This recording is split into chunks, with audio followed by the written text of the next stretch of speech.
نحمده ونصلي على رسوله الكريم اما بعد فاعوذ بالله من الشيطان الرجيم بسم الله الرحمن الرحيم رب اشرح لي صدري ويسر لي امري واحلل عقدة من لساني يفقهوا قولي رب زدنا علما اللهم فقهنا في الدين اللهم انا نسألك علما نافعا وعملا متقبلا ورزقا طيبا اللهم انفعنا بما علمتنا وعلمنا ما ينفعنا وزدنا علما آمین یا رب العالمین۔ یہ بھاگتے کیوں ہیں، یہ دور کیوں ہوتے ہیں، اس کی وجہ یہاں پہ بتائی گئی یا اس کی کچھ وجوہات بتائی گئی کہ کیا بات ہے، کیا فی قلوبہم مرض، کیا ان کے دلوں میں بیماری ہے جس کی وجہ سے یہ دور بھاگتے ہیں کہ ہائے یہ نہ ہمیں فیصلہ کوئی دے دیں، کیونکہ سچے ایمان والے تو ایسا کر ہی نہیں سکتے کہ وہ اللہ رسول کو چھوڑ کے کہیں اور سے فیصلے لے رہے ہیں۔ یا ارتابو، یہ شک میں پڑے ہوئے، ان کے اندر ڈاؤٹس ہیں، کیا دل میں ابھی تک ڈاؤٹ ہے کیا کہ پتہ نہیں حق ہے کہ نہیں، پتہ نہیں یہ ہے کہ نہیں، ورنہ ایسے کیسے ہو سکتا تھا اگر دل میں یقین ہے کہ یہی حق ہے، اللہ کا فیصلہ ہی میرے لیے بہترین فیصلہ ہے، پھر کیسے ہو سکتا تھا کہ انسان اللہ رسول سے فیصلہ نہ لے اور کسی اور سے جا کے پوچھے کہ میں زندگی کیسے گزاروں، میں خوشیاں کیسے کروں، میں غم میں کیسے کروں، میں نماز کیسے پڑھوں، میں یہ کیسے کروں، یہ فیصلے لوگ میرے لیے کریں گے اللہ رسول کو چھوڑ کے، کیا کھاؤں کیا نہ کھاؤں، کیا پہنوں کیا نہ پہنوں، یہ فیصلے دوسروں سے اگر لے رہے ہیں، کیا بات ہے، تمہیں شک ہے کوئی؟ اللہ رسول کی بات میں کوئی شک آ گیا تمہارے دل میں؟ یا یخافون ان یحیف اللہ علیہم ورسولہ، یا تم ڈرتے ہو کہ ظلم کرے گا اللہ ان پہ اور اس کا رسول، یہ تو ہمارے خلاف کوئی فیصلہ کریں گے یا یہ ہمارے ساتھ کوئی انصاف نہیں کریں گے، تمہیں یہ لگتا ہے کہ اللہ رسول نہیں انصاف کریں گے، وہ کوئی تمہارے شوہر کی سائڈ لے لیں گے اس لیے تم نے ان سے نہیں فیصلہ لینا، یا وہ کوئی ایسی بات بتا دیں گے جو صحیح نہیں ہو تمہارے مطابق، تم سے انصاف کا معاملہ نہیں ہوگا اس لیے کہیں اور جاتے ہو۔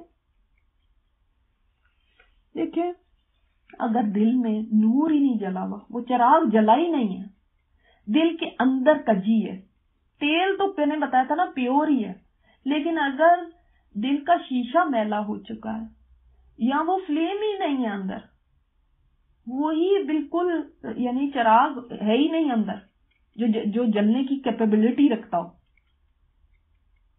وہ فطرت مسخ ہو چکی ہے، کرپٹ ہو چکی ہے، تو پھر ظاہر ہے یہی ہوگا نا، یہ تیل دکھایا جائے جتنا بھی کچھ بھی نہیں ہوگا،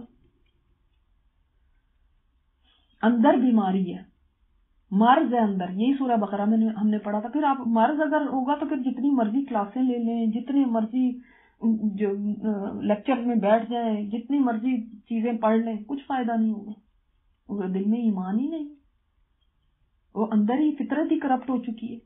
اب سیدھی بات بھی الٹی لگ رہی ہے، یہ کیا بات کہہ دی، یہ کیا قرآن میں اب یہ آ گیا، لو اب تو ہر چیز ہی حرام ہو گئی ہے، اب ہم کریں تو کریں کیا، تو سب کچھ اس نے حرام کر دیا، اب اس کی بات سننے کی ضرورت ہی نہیں۔ سمجھا، دل میں بیماری ہے یا دل میں شک ہے، اللہ کے احکامات میں شک کرتے ہو کہ وہ صحیح نہیں فیصلہ دے گا، یا پتہ نہیں ہے اس کی طرف سے ہے بھی یا نہیں ہے، یا تمہیں یہ لگتا ہے کہ اللہ تمہارے ساتھ ناانصافی کرے گا، تم ٹرسٹ نہیں کرتے اپنے اللہ پہ، اس کے اور اس کے رسول کے بارے میں یہ سوچتے ہو کہ وہ ظالمانہ تمہیں احکامات دے دیں گے، یہ تو ظالمانہ احکامات ہیں، اسلام کے تو اللہ معاف کرے وحشیانہ ہیں، بڑے یہ تو مشکل ہیں، یہ تو ایسے ہیں، یعنی ہماری تو اس چیز کا کوئی خیال ہی نہیں رکھا گیا کہ ہمارا بھی کیا دل چاہتا ہے، آج کے دور میں ان پہ کیسے عمل ہو سکتا ہے، یہ ہو سکتا ہے کوئی عمل، تو تم یہ سوچتے ہو کہ تمہارے ساتھ انصاف نہیں ہوا، ہاں تم سوچتے this is not fair with you, no it's not fair, اللہ اکبر۔ پھر سوچتے ہم وہاں پہ تو منافقین تھے مدینہ میں، تو آج کے دور میں تو نہیں نا کوئی منافق، سب پکے مومن ہیں، اس دور میں تو ہو سکتے تھے لیکن آج تو پکے مومن ہیں۔ فرمایا نہیں، بل اولئک هم الظالمون، بلکہ یہی لوگ ہیں جو ظالم ہیں. ظالم ہی یہ ہیں، اور کون ظالم ہے؟ هم الظالمون. ہم یہاں پہ اس کو حصر، کلمہ حصر بن جاتا ہے یہاں پہ کہ یہی تو ہیں ظالم، اور کون ظالم ہے؟ انہی کو تو ظالم کہتے ہیں. ہم سوچتے ہیں ظالم وہ ہوتا ہے جو کوئی کوڑا لے کے کسی کو مار رہا ہو، یہ بڑا ظالم ہے، دیکھو کتنا ظلم کر رہا ہے یتیم بچوں کے ساتھ. یہ بھی ظالم ہے جو کہیں آمنا باللہ و آمنا بالرسول واطعنا، اور اس کے بعد پھر ان کے کام یہ ہوں. اللہ اکبر. یہ قرآن کی یہ آیات کیسے آئینہ دکھاتی ہیں نا. اگر ہم ان میں اپنا جائزہ نہ لیں اور ہم نہ دیکھیں اور اپنے آپ کو ان کی روشنی میں ہم اپنے آپ کو جانچیں نہیں، اپنا حساب نہ کریں، تو بہت خسارہ ہے. یہ 3 سینیریو، 3 وجوہات دے دی گئیں. تم اطاعت اس لیے نہیں کرتے، یا تو تمہارے دل میں بیماری ہے، یا تو تمہیں شک ہے، یا تو تمہیں لگتا ہے کہ وہ نو دس از ناٹ فیئر. اسی وجہ سے نا. اب آپ مثلاً سوچ لیں کہ یہ جو مثال کے طور پہ پردے کے احکامات ہے، جو نہیں کرتا تو کیا ان 3 وجوہات کے علاوہ کوئی اور وجہ ہے؟ کوئی اور وجہ نہیں. یہ صرف کہنے کی بات ہوتی ہے، وہ نہیں الاؤ کرتا، وہ نہیں کرتا، ایسے نہیں کرتا. جس کو یہ یقین ہونا کہ میرے رب کا فیصلہ میرے لیے خیر ہے، بس دیٹس اٹ، وہ کیسے نہیں کرے گا؟ اسی میں میرے لیے خیر ہے، اس سے زیادہ کوئی میرا بھلا نہیں سوچ سکتا، نہ میرے ماں باپ، نہ میرے شوہر، نہ میرے کوئی اور. وہی میرا بھلا سب سے زیادہ چاہتا ہے، اور سب سے زیادہ میری بھلائی کے لیے اس نے یہ احکامات دیے، اور وہ سب سے زیادہ مجھ سے محبت کرتا ہے، میری ماں سے بھی زیادہ، میرے شوہر سے بھی زیادہ. وہ کیسے نہیں کرے گا ان احکامات پہ عمل؟ لیکن جو اس پہ ہی ڈاؤٹ کرنے لگے، جو اس کو ہی سمجھنے لگے گا نا یہ ہی نہیں میرا اچھا چاہتا، میرا تو اچھا میرا شوہر چاہتا ہے. تو جو انسانوں کی خاطر نا اللہ کو ناراض کرتا ہے، اللہ تعالیٰ انہیں انسانوں کو بھی اس سے ناراض کر دیتا ہے. اور یاد رکھیے یہ حدیث کا مفہوم بیان کر رہی ہوں. اور جو اللہ کی خاطر، اس کو راضی کرنے کی خاطر انسانوں کو ناراض کر دیتا ہے، اللہ تعالیٰ ایک دن انسانوں کا دل بھی اس سے راضی کر دیتا ہے، کیونکہ دل اللہ کے ہاتھ میں. اگر تم اللہ کو ناراض کر کے ان کو راضی کرنے کی کوشش کرو گے، بلیو می، آپ میرے سے لکھوا لیں یہ بات، اگر آپ نے ان کو خوش کرنے کے لیے اپنے اللہ کو ناراض کیا، یہ آپ سے خوش تب بھی نہیں ہونے. آج ایک بات پہ خوش ہو جانا، کل انہوں نے پھر منہ موڑ لینا، تم نے تو ایسا نہیں کیا تھا. یہ انہوں نے کبھی نہیں آپ سے راضی ہونا. یہ کبھی آپ کا احسان نہیں مانیں گے کہ ہائے تم نے اللہ کو ناراض کر کے مجھے خوش کیا، تم بڑی اچھی ہو. کبھی نہیں راضی ہوں گے. وہ آج نہیں تو کل پھر اور منہ بسور کے بیٹھ جائیں گے. لیکن اگر آپ نے اللہ کو راضی کر لیا، لوگ چاہے ناراض ہوتے رہیں، ایک دن دیکھنا اللہ ان لوگوں کو آپ سے راضی کر دے گا. تو اس ایک کو جو راضی کرنے کے لیے کوشش کرتا ہے نا، وہ تو کامیاب ہو جاتا ہے. جو انسانوں کو راضی کرنے کی کوشش کرتا ہے تو ایک راضی ہوا تو دوسرا ناراض، دوسرے کو کیا تو تیسرا ناراض. آپ کبھی ان سب کو نہیں راضی کر سکتے. تو تمہیں کیا بات ہے، کیا وجہ ہے ان میں سے؟ بتاؤ کیا پرابلم ہے تمہارا؟ کیا تمہارے دلوں میں مرض ہے؟ کیا تمہیں شک ہے؟ کیا تم ڈر رہے ہو کہ پتہ نہیں کوئی میری سائیڈ نہیں لی جائے گی، کوئی اور کسی اور کی سائیڈ لے کے بات کر دی جائے گی، میرا اس میں کوئی نقصان ہو جائے گا؟ تم یہ سوچتے ہو؟ بڑی سختی کر دی ہے، بڑے سخت احکامات ہیں بھائی، تم یہ سوچتے ہو؟ تو پھر یہ ہے کہ جو پھر اللہ اور اس کے رسول کے فیصلوں پہ راضی نہیں ہوتا، یہ اس کے فیصلے ہیں، اللہ کا فیصلہ ہے نا. یہ ہم نے کیسے رہنا ہے، کیسے کرنا ہے، کیسے پہننا ہے، یہ اللہ کے فیصلے. یہ جو قرآن میں ہم پڑھ رہے ہیں یہ کس کے فیصلے ہیں بتائیں؟ اللہ کے فیصلے ہیں نا. کہ اس نے ہمارے لیے ایک فیصلہ دے دیا کہ بھئی ایسے کرو. یہ جو ان پہ نہیں راضی ہوتا نا، ان پہ خوش نہیں ہے، ہم ظالمون.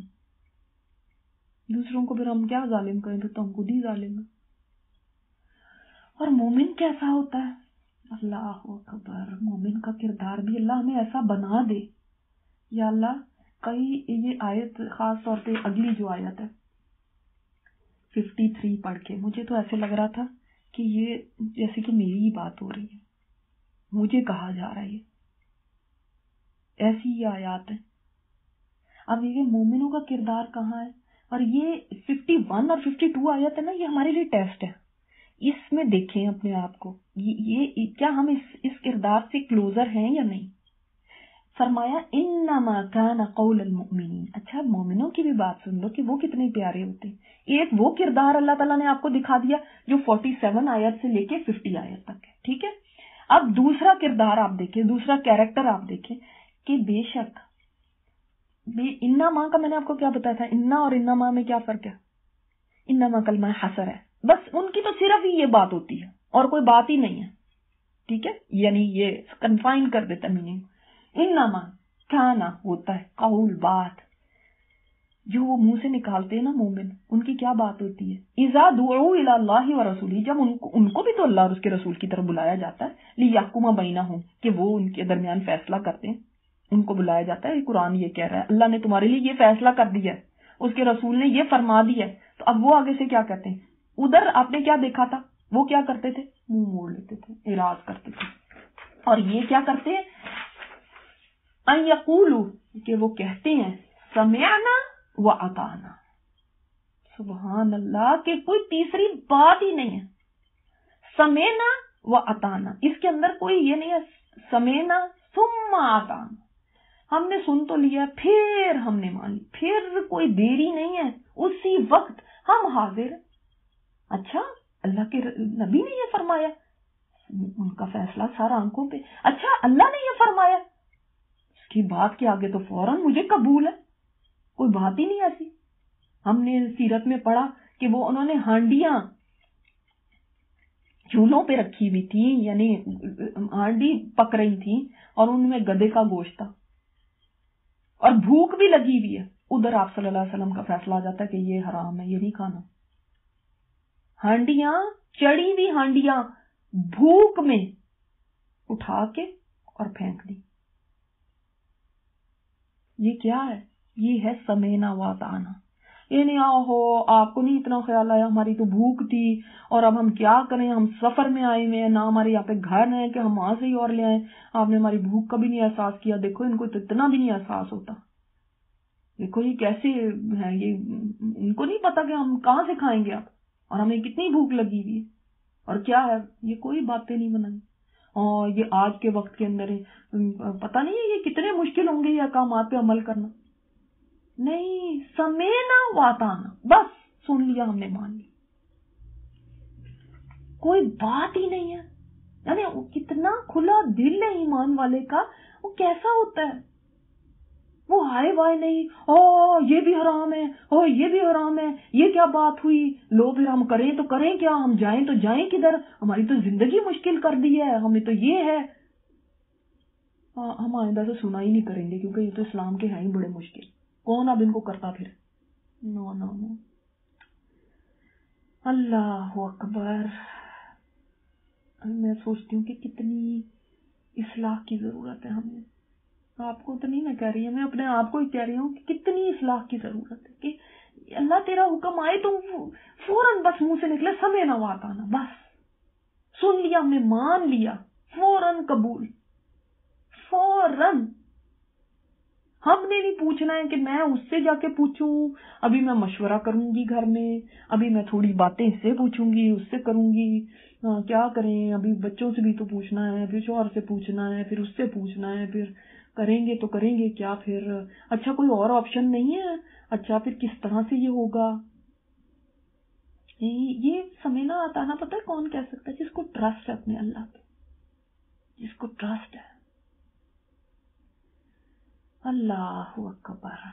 ابھی وہ ہمیں کہہ دیں کہ بھئی آپ جو ہے نا ایسا کیا کریں، اسمارٹ ہونے کے لیے نا، ویٹ لوز کرنے کے لیے آپ کو یہ کھانا ہوگا، اور وہ اتنا کڑوا ہے، اتنا وہ ہے، جو بھی چیز کوئی کہہ دے گا ہم کھانے کے لیے تیار ہو جاتے ہیں، کیونکہ ہمیں اس کے اوپر ٹرسٹ ہے نا کہ جس نے جو کہا ہے بالکل ٹھیک ہے، اور اس سے میں جیسے مطلب ایک آئیڈیل وہ مجھے مل جائے گی چیز.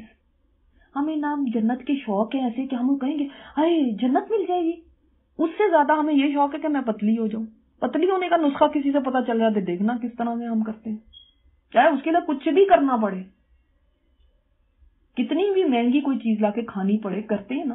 دیکھیں جمز بھرے میں لوگ دھڑا دھڑ لگے ہوئے وہاں پہ، ہم اسمارٹ ہو جائیں، کوئی گولی کھانی پڑے، ڈائٹ کرنی پڑے، خود کو بھوکا رکھنا پڑے، اپنی اندر کو مارنا پڑے، اپنی لذیذ چیزیں سامنے آ رہی ہیں، بیٹھے میں نہیں میں نے کھانی، کیونکہ مجھے عزیز ہے کہ میرا فگر اچھا ہو جائے۔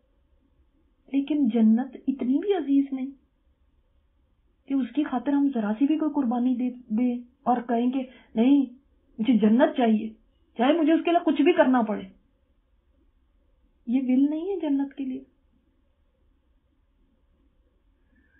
یہ جو شوق ہوتا ہے نا، یہ جو کسی چیز کی دھن لگ جاتی ہے اور کسی چیز کو پانے کی خواہش اندر پیدا ہو جاتی ہے، اور پھر انسان اس کے لیے پھر کچھ بھی کرنے کو تیار ہو جاتا ہے، یہ چیزیں پھر کرواتی ہیں، پھر عمل کرواتی ہے، پھر بھاگ دوڑ کراتی ہے۔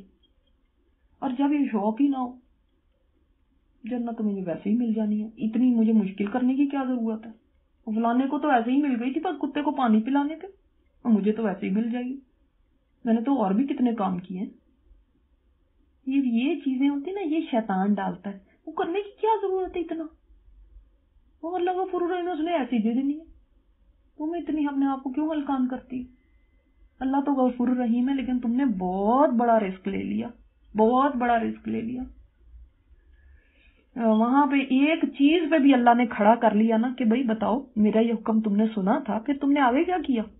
ایک چیز پہ بھی کھڑا کر لیا تو ہم گئے۔ آپ صلی اللہ علیہ وسلم نے فرمایا جس کا حساب شروع ہو گیا نا وہ گیا، اس کے لیے عذاب ہے۔ ہم سوچتے ہیں کہ بس نہیں، آرام سے خلاصی ہے۔ تو یہ شیطان کے دھوکے میں نہ آئے، یہ شیطان بہت دھوکے دیتا ہے ایسے، اس کا تو کام ہی یہ ہے کہ انسانوں کو لے کے جہنم میں چلا جائے۔ تو یقولو سمینا واتانا، کتنا پیارا جواب ہے، یا اللہ ہم سے یہ کروا لے کہ ہم اس طرح کہنے والے ہو جائیں، سمینا واتانا، اللہ ہم نے سن لیا، ہم نے مان لیا۔ بنی اسرائیل کہتے تھے نا سمینا واسینا، ہم نے سنا نا، ماننا نہیں ہے ہم نے، در سنا ہے نا سارا۔ اب اس کے بعد دل میں پہلے یہ باتیں ہیں، اچھا یہ آیتیں آئیں گی نا، سن تو لوں گی، یہ کلاس تو لے لوں گی، ماننی نہیں ہے، میں نے سوچ لیا میں نہیں ماننی۔ یہ بنی اسرائیل کا تھا رویہ جو سورہ بقرہ میں ہم پڑھ چکے ہیں۔ اور ایمان والے ایسے کرتے تھے سمینا واتانا۔ وَأُولَئِكَ هُمُ الْمُفْلِحُونَ، یہی تو ہیں جو کامیاب ہونے والے ہیں، ہم المفلحون، یہی تو ہیں جنہوں نے کامیاب ہونا ہے۔ کہ جب قرآن سنت اللہ رسول کی طرف سے کال آئے، وہ فیصلہ دے دیں، verdict has been given، ایک جج نے فیصلہ کر دیا ہوتا نا، بس فیصلہ ہو چکا، اب اس میں کوئی چینج نہیں آنی۔ یہ قرآن کے ہیں، حدیث کے، یہ فیصلے ہو چکے ہیں، اب میرے آپ کے کہنے پہ یہاں پہ کوئی چینجز نہیں ہوں گی، فیصلہ دیا جا چکا ہے۔ جو اس کو سن کے مان لیتا ہے ٹھیک ہے، وہی فلاح پانے والے، چاہے خوشی ہے چاہے ناخوشی ہے، چاہے سخت لگ رہے ہیں چاہے آسان لگ رہے ہیں، چاہے مجھے اس میں کرنے میں دقت لگ رہی ہے، چاہے لوگوں کی باتیں سننی پڑ رہی ہیں، چاہے دل کو مزہ آ رہا ہے یا نہیں آ رہا، بس میں نے کرنا یہی ہے۔ وہ لوگ فلاح پائیں گے، اور ہم سوچتے ہیں فلاح ایسے ہی مل جانی، فلاح تو تھی، ہم نے پڑھی نہیں تھی قد افلح المؤمنون میں، فلاح تو تھی مشقت والی چیز، فلاح تو تھی وہ چیز جس میں محنت کرنی پڑے گی، فلاح تو ہے ہی کسان۔ سبحانک اللہم و بحمدک، نشہد ان لا الہ الا انت، نستغفرک و نتوب الیک۔